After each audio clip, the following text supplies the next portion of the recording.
Welcome back to the Deep Dive. Today we are strapping in for an exploration into a singular project in the Caribbean that, well, it really demands attention. Mm-hmm. We are not just looking at, a property launch. We are decoding a massive financial and architectural statement. It's designed to redefine the very definition of modern luxury in Jamaica. That's right. Our mission today is to unpack the stack of sources covering the Pinnacle, a staggering new residential development slated for Montego Bay. We want to understand the strategy. What does it truly take to launch a new, ultra-elite, internationally competitive residential era in this region? And, if you are trying to understand the intent behind this project, you really just need to look no further than the balance sheet. Right. The sources make it crystal clear this isn't just some local build, this is a declaration. We're talking about a total project valuation, a colossal, monumental price tag of $350 million. Wow. $350 million. Exactly. And the developers, in their own words, are calling this Jamaica's most ambitious statement of modern luxury. That scale, that investment, it immediately screams global ambition. That $350 million figure is sort of the gravitational center of our discussion today, isn't it? Has to be. It's the number that tells you this project must achieve, perfection across every single touch point.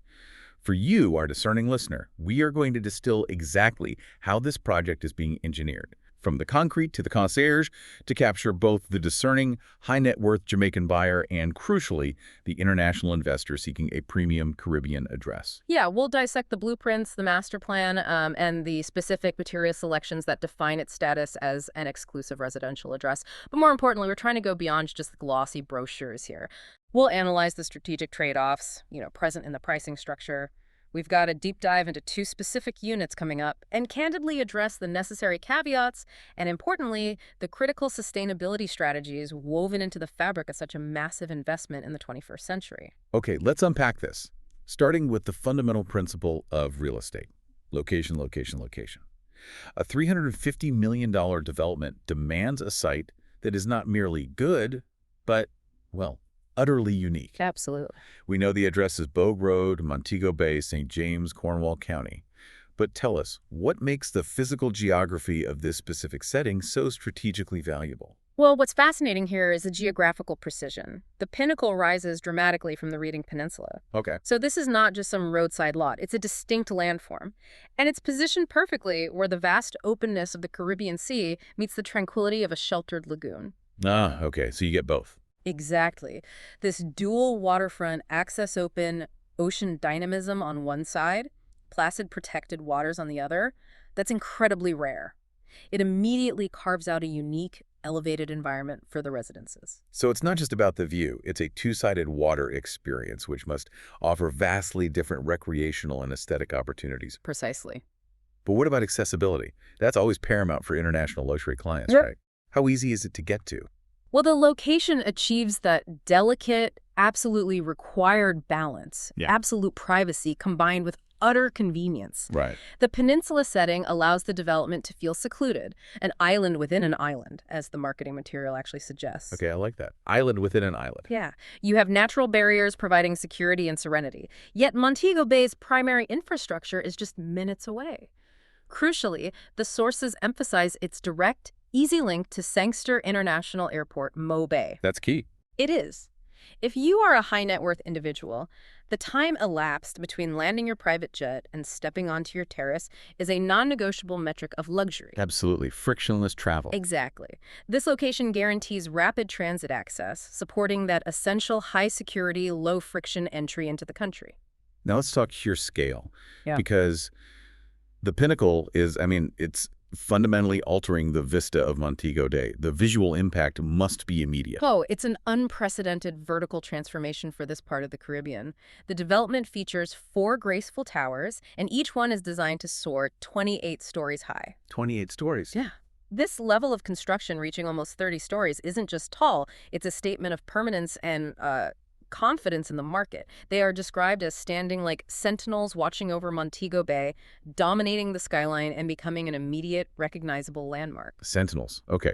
And within these 4 towers, we have a total of 423 residences.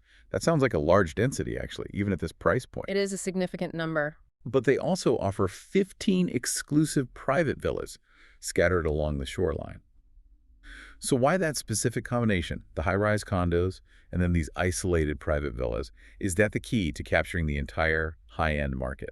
I think it's smart market segmentation. Really smart. The towers capture the investor seeking, turnkey management, high density services, and the prestige of height. Right, the lock and leave crowd, perhaps? Maybe, yeah. Or just those who value the view and the services. The villas, however, they appeal to a different client. Someone seeking absolute physical privacy, ground floor connection to the environment, and perhaps more of a family compound feel. Okay. Those villas offer direct access to the sea, complete with private pools and lush gardens. They are really positioned as true sanctuaries, designed for individuals who might find a 28-story tower a bit too communal. Makes sense. And regarding the design philosophy itself, the sources highlight the involvement of a Jamaican architect, ensuring the design both honors heritage and pushes global boundaries. But how do you reconcile that ultra-modern architecture, sleek flowing glass facades, expansive terraces, with the often more traditional or vibrant aesthetic of Jamaican heritage? Well, that's the critical challenge they faced, isn't it? And what the sources suggest is the solution is a focus on elemental connection. They aren't relying on, say, decorative traditional motifs. Right, no overt cliches. Exactly. Instead, they leverage the natural splendor of the island itself. The architecture uses glass not as a barrier, but as a lens. The expansive terraces and minimalist lines ensure the focus is always directed outward, framing the Caribbean Sea and the green hills. Okay. The use of natural materials, the wood detailing we'll discuss a bit later, becomes the nod to heritage, grounding the sleek, modern glass forms in the island's material palette. It is about a disciplined, sophisticated luxury that doesn't compete with the landscape, but complements it. That makes perfect sense. The architecture becomes the frame for the view, rather than trying to be the view itself. Precisely. Let's talk about arrival, because in a place defined by exclusivity, simply driving through a gate isn't quite enough, is it? The sources call it arrival as theater. What specific transit features are planned to create this experience? Yeah, the experience starts well before you even reach the front door. For air travelers, the plans include a dedicated helipad. A helipad, okay, that's serious. It is.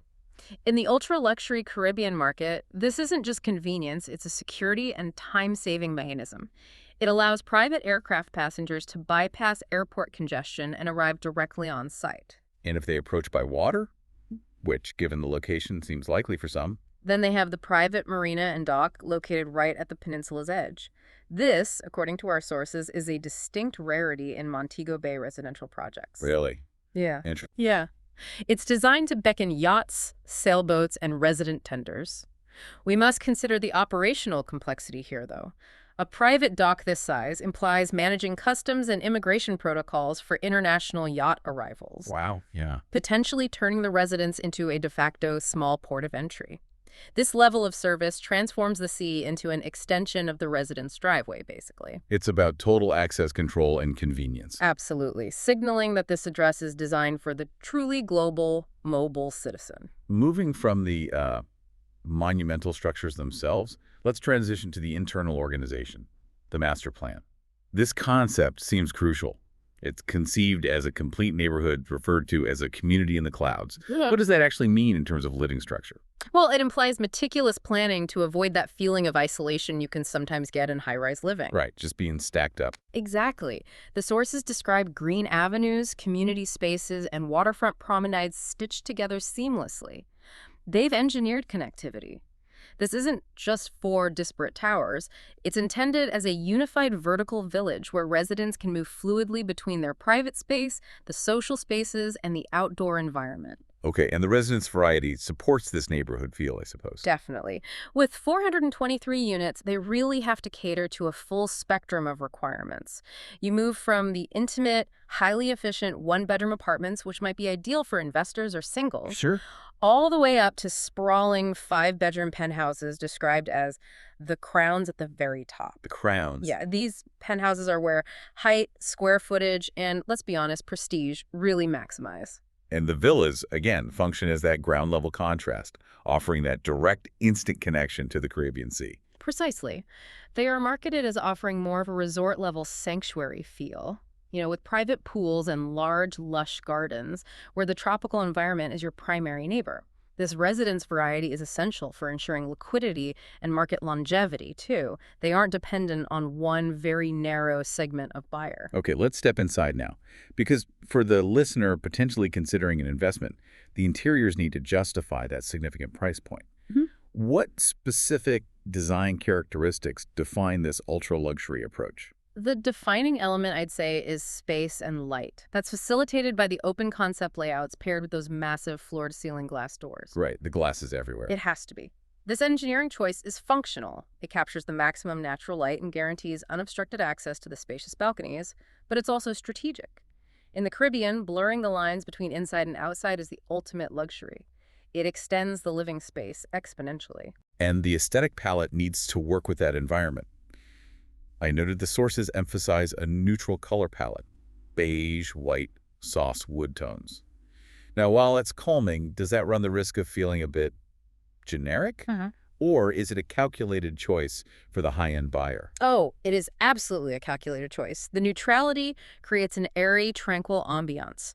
It's a sophisticated backdrop that allows the resident's personal art and furnishings to take center stage. Okay, good point. And critically, it allows the vibrant blues and greens of the Caribbean environment outside to provide the necessary color pop. This minimalist approach is really a signature of global luxury today. It doesn't date quickly. They also get specific about the materials chosen, which often reveals the true cost and commitment to quality. Tell us about the flooring and detailing. Right, you find porcelain flooring used extensively. This is a very intentional selection. Not marble. I might have expected marble. Well, while marble or granite are often seen as the peak of luxury, high-quality porcelain provides superior durability, much better resistance to humidity and moisture damage, which is crucial in a tropical coastal environment like Jamaica. Good point. And it also has excellent thermal properties, helping to keep the interiors naturally cooler.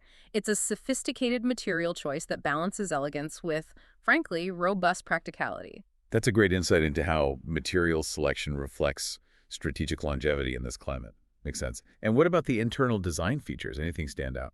Look at the custom features. They've incorporated custom-designed wooden slat walls with built-in shelving. Okay, I saw pictures of that. It looks quite striking. It is. It's a brilliant integration of function and aesthetic. The slats provide a textural warmth, referencing maybe local woodcraft, while the shelving offers functional display or storage space without requiring bulky separate furniture. You also see soft recessed lighting and sleek wooden ceiling fans. This ensures the design moves away from maybe sterile modernism and embraces a curated, sophisticated tropical feel. I appreciate that they are using functional design elements, like those wooden slat walls, to integrate the local aesthetic subtly, rather than relying on, cliched decorations. Exactly. And the furniture selections described continue this theme. The sources mention plush, neutral sectional sofas, elegant accent chairs anchored by maybe a low-profile wooden coffee table with organic curves. It's designed to be instantly relaxing yet highly sophisticated, a perfect blend for both intimate family use and high-end social gatherings. The emphasis is clearly on refined comfort and seamless flow. This level of detail in the residences sets a really high bar. But today, ultra-luxury living means basically never having to leave the property to access world-class recreation and service. The Pinnacle seems to be building a truly self-contained ecosystem. Yeah, they are essentially selling a completely frictionless life, what we might call living as service. Living as service. Okay. And the epicenter of this social ecosystem is the Mangrove Club. This isn't just a clubhouse. It's positioned as the social heart, strategically designed to house rooftop bars, fine dining restaurants, cafes, and lounges. But the physical design of the club seems to be the true differentiator from what I read. Absolutely. The sources note that the terraces and lounges are physically suspended above the lagoon. Suspended? Wow. Yeah. This architectural feat transforms dining and socializing into an event, giving guests a unique water-level perspective of that tranquil environment while also providing elevation for cooling breezes. It's designed as a destination within a destination, really, to keep residents and their guests on the premises for entertainment. Naturally, water-centric recreation is key in the Caribbean. I assume the pool strategy is equally ambitious. It is. We see multiple infinity edge pools strategically placed to create that illusion of flowing directly into the Caribbean Sea. That visual continuity is a huge psychological selling point. Furthermore, the commitment to exclusivity is strong. There is exclusive beach access, strictly reserved for residents and their invited guests. That ensures true privacy and low density, which is critical in a popular tourist destination like Montego Bay. That's a big deal, the private beach. Huge deal. This, coupled with a beautifully landscaped boardwalk, ensures every resident has effortless contact with the natural seaside environment. Let's pivot to wellness. That's become such a central component of high-end real estate. Yeah. It's not just about a gym here, right? They mentioned a dedicated spa village uniquely nestled amongst the mangroves. Yes, and that specific placement nestled among the mangroves is highly significant. It's not just marketing fluff. How so? It grounds the wellness experience in the local natural environment. It promotes a holistic sense of well-being far beyond what a typical urban spa setting could offer. It utilizes the quiet, serene environment of the wetland ecosystem itself for meditative and regenerative therapies. It's about connecting with nature. Okay, that sounds genuinely appealing. Beyond the spa, what physical facilities support an active lifestyle? Well, you have a large, state-of-the-art fitness center equipped for serious training. For sports enthusiasts, they have built floodlit tennis and basketball courts. Floodlit is important there. Very important. It ensures residents can play long after the Caribbean sunsets, maximizing their use. And connecting back to that holistic theme, there are dedicated yoga and Pilates decks, likely positioned to capture sunrise or sunset views over the water. The aim is to make physical activity as appealing and integrated as the environment itself. Okay, so all these high-end features require flawless operational support. How do they translate living as service into daily operation?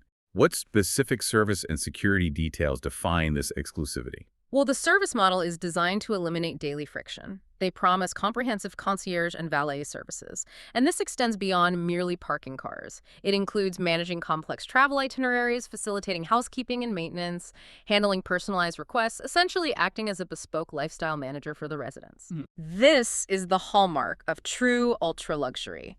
Outsourcing complexity, letting someone else handle the details. And when it comes to security, which must be paramount for this clientele, they need to assure peace of mind without turning the place into a visible fortress. What's the balance they strike? The security architecture seems robust, but discreetly integrated. They rely on gated access, discreetly placed patrols, and key fob entry systems, ensuring only authorized individuals access the residential areas. Standard stuff, but essential. Exactly. The sources even detail the entrance itself. A grand rectangular gateway structure with sleek geometric lines, housing a highly advanced yet aesthetically pleasing security checkpoint and guardhouse. The design reinforces exclusivity without being overtly aggressive or, unwelcoming. The objective is protection that feels basically invisible to the resident. Okay, to truly anchor this discussion in investment reality, we need to analyze the market pricing strategy within the Pinnacle. And luckily, we have details on two specific listings, both managed by Dean Jones of Coldwell Banker Jamaica Realty. This gives us a direct, measurable snapshot of what buyers might prioritize. Yeah, this comparison is fascinating. It perfectly illustrates the premium buyers are willing to pay for perceived status versus functional utility and size. Both units, C1803 and C504, share that essential luxury baseline. 24-hour security, AC, balconies, gym, pool access, all that stuff. Right. The difference really comes down to height and spatial configuration. Let's start with high status. Unit C1803. This is an exclusive listing currently for sale at a price just shy of $1 million, USD $909,395. Okay, so C1803 is defined by its elevation. It sits proudly on the 18th floor, well above the mid-level congestion, emphasizing that sophisticated high-rise living experience and, of course, commanding sightlines. And the size? Its total size is 1,490 square feet. That's broken down into 538 Securia Oscar Metaf of interior space and a generous 252 Oscar Nefet balcony. So the primary selling point is clear. It's perspective. It's described as elegantly appointed with partial sea views, focusing on that feeling of being elevated high above the city. It seems like an acquisition based heavily on status and the premium placed on the view. Definitely a view and status play. Now let's contrast that with Unit C504. This listing is currently under offer, which is a key indicator of market interest and effective pricing. Good point. At a significantly lower price point, USD $642,660. Okay, big difference. And C504 is nestled much lower down on the 5th floor. But here is where the size equation flips the script, right? C504 actually has a larger total size at 1,631 square feet. Exactly. It offers more internal living space at 1,323 square F, which is, about 85 square feet more than the 18th floor unit. Right. And crucially, it boasts 2 private balconies totaling over 300 square feet. So the outdoor space is larger and the internal square footage is more generous. It's marketed as a corner sanctuary, providing superior privacy, greater versatility, and highlighting an oversized primary suite with a luxurious en-suite bathroom. Okay, if we look purely at the numbers, and this is where the analysis gets juicy, I think, we need to calculate the per square foot cost. Let's see. C504 at $642,660 for 1,631 total skeletests comes in at approximately $394 per square foot. Is that about right? Yeah, around $394 per square foot, correct. And if we look at C1803 at $909,395 for $1,494 fund, that unit is priced at approximately $610 per square foot. $610 versus $394. That's a staggering difference. It really is. The buyer of the 18th floor unit is paying a premium of over $216 per square foot, or roughly, $266,000, $267,000 more overall, purely for the perceived status, the height, and the associated view, despite actually sacrificing overall square footage and balcony space compared to the lower unit. It demonstrates a core truth of the ultra-luxury market, doesn't it? Status and vertical positioning are heavily weighted commodities. The buyer for C1803 is what you might call a status buyer. They want the prestige of being higher, they want to look down, and they're willing to pay an enormous premium for that feeling of elevation and rarity. The buyer for C504 is perhaps more of a utility buyer. They prioritize internal space, functional outdoor area, and maximizing the dollar for square foot value, maybe for longer-term living or family use. It's an incredible illustration of market psychology playing out in Montego Bay. Yeah. The view and the floor number are literally quantified in hundreds of thousands of dollars of premium, eclipsing the cost of construction or even material upgrades. It absolutely proves that in this context, the social capital attached to height can transcend the physical cost or size of the apartment itself. Now, this $350 million project, operating in the pre-construction phase, requires a significant level of investor confidence. Part of that confidence surely rests on the team involved. We should briefly profile Dean Jones, the associate realtor and founder of Jamaica Homes, who is heavily featured in the sources. His background appears almost tailor-made for mitigating investor risk in a project of this scale. Yeah, his credentials are a critical part of the pitch for the Pinnacle, I'd imagine. He brings over 15 years of real estate experience, successfully navigating both the complex UK market and the Jamaican investment environment. He specializes in strategic solutions, investment, and crucially, construction management. And his specific education speaks volumes about his suitability for a pre-construction luxury tower project like this. Indeed, he is a certified project manager and, significantly, a fellow of the Chartered Institute of Building, the CIOB. CIOB fellow. Right. What does that signify? For an investor putting down deposits on a building that doesn't exist yet, that CIOB fellowship is a major signal of professional competence in construction governance, quality assurance, and ethical practice. Reassurance. Exactly. Furthermore, he holds master's degrees in both building surveying, which is vital for structural integrity, maintenance planning, quality control, and communication design. That dual expertise is quite potent. Building surveying and communication design. Interesting combo. It allows him to not only help ensure the physical project is sound, but also to articulate the strategic value proposition and minimize information risk for the global investor. He can understand the build and sell the vision. That dual background engineering reality and strategic communication is precisely what high-stakes pre-construction investment requires. Makes sense. Let's turn now to the environment. Today, global luxury simply must incorporate genuine, substantive sustainability. How is the Pinnacle weaving green thinking into this massive operation? Well, the sources are careful to state that sustainability is woven into the master plan, implying it was conceived from the outset, not just, bolted on afterward as greenwashing. Okay. What specifics do they mention? They detail specific high-cost and high-impact measures. This includes the incorporation of solar power. Now, we need to look critically at this.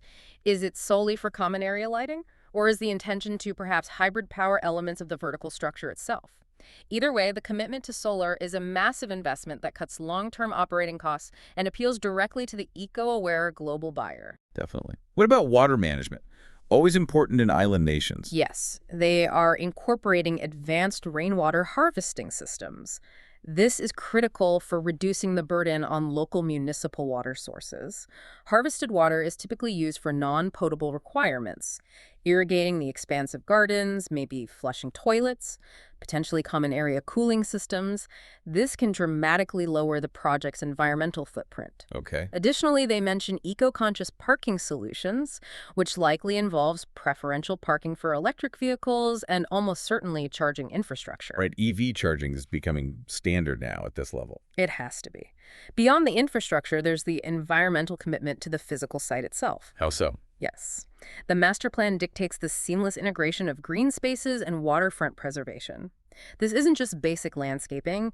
It's presented as a commitment to preserving the natural ecosystem of the area, promoting biodiversity, particularly around that vital lagoon and mangrove environment we discussed. This aligns perfectly with the definition of modern luxury: living adjacent to and ideally in harmony with a preserved natural habitat. Finally, we must be absolutely candid and responsible with our listener regarding the project's timeline and status. This is still very much a construction opportunity, not a move-in ready home. That is the essential context, yes. Ground was broken ceremoniously in 2024, marking the official start of construction. The first towers are projected to be ready within a few short years, which sounds ambitious, but potentially achievable for a phased development like this. And what is the crucial legal and investment caveat that all potential buyers must understand? This seems really important. It is. The sources make this explicitly clear, and it's standard for pre-construction. The Pinnacle development is in the pre-construction phase. Therefore, every single detail we have discussed today, the stunning architectural visuals, the specific unit layouts, the interior materials, the amenities, all of it is explicitly subject to change. Subject to change. Yeah. Potential investors are strongly advised to conduct thorough due diligence, recognize the inherent risk in pre-construction purchasing, and understand that the final product may differ, potentially significantly, from the current sales presentation. This is standard practice, but vital to emphasize in a project of this magnitude and cost. So we've taken the deep dive into Montego Bay's architectural future. The Pinnacle is clearly more than just 4 very tall towers. It's a high-stakes, high-design strategic play. It leverages Jamaica's geographic assets and couples them with unprecedented financial investment, that huge $350 million number, to capture the imagination of the global ultra-luxury residential market. It really is the fusion point where modern minimalist elegance meets tropical pragmatism, maybe even tropical necessity. From the CIOB certified management ensuring build quality to the practical choice of porcelain flooring, every detail seems engineered for permanence and sophistication. And that pricing strategy. Yeah. The pricing strategy, exemplified by that $216 per square foot premium just for elevation, reveals so much about this market. Status and view are arguably the highest valued commodities here. It truly is the highest expression of real estate theater, isn't it? Designed to compete with the best of Miami or the Turks and Caicos, maybe even further afield. Which raises an important final question, I think, for you, the discerning listener, to consider as you contemplate the future definition of luxury living, particularly in these sensitive, beautiful environments. Given the emphasis we saw on comprehensive sustainability, solar power, rainwater harvesting, biodiversity preservation, and the immense scale of the financial investment required to implement these things properly, how absolutely essential are these integrated green technologies and eco-conscious design elements for defining the true pinnacle of luxury real estate moving forward? Is environmental responsibility no longer just a nice-to-have or a choice, but actually a mandated requirement for attracting and keeping a global high-end clientele today? Something to think about.